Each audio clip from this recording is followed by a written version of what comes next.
মানুষ যখন মানুষকে কষ্ট দেয়, যে কষ্ট দেনেওয়ালা তার লাইফে 4টা বিপদ আসে। বলেন তো কয়টা বিপদ আসে? 4টা। 1 নাম্বার, যে মানুষকে কষ্ট দেয়, যে মানুষের সঙ্গে প্রতারণা করে, যে মানুষকে কথা দিয়ে কথা রাখে না, আমানতের খেয়াল করে, বিভিন্নভাবে কষ্ট দেয়, তাদের লাইফে 4টা কষ্ট মাস্ট আসে। নাম্বার 1 কষ্ট হচ্ছে যে তারা they can't get the peace of heart. তারা মনের প্রশান্তি হারিয়ে ফেলে। মনের প্রশান্তি কোথাও তারা খুঁজে পায় না। মনে রাখবেন, যদি আপনি কাউকে কষ্ট দিয়ে থাকেন, তাহলে আপনার মনের যে সুকুন, যে রাহাত, যে পিস, যে শান্তি, এটা হারিয়ে যাবে। এটা আল্লাহ তাআলার পানিশমেন্ট। একজন বান্দা যখন আর একজন বান্দায় কষ্ট দেয়, তখন আল্লাহ তাআলা তার হৃদয়ের সমস্ত শান্তি কেড়ে নেয়।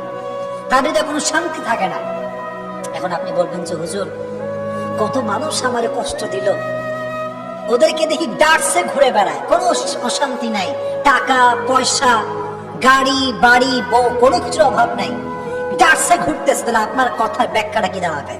প্রিয় ভাইরা, বাহ্যিক সুখটা আসল সুখ না, ভেতরের সুখটা হচ্ছে আসল সুখ।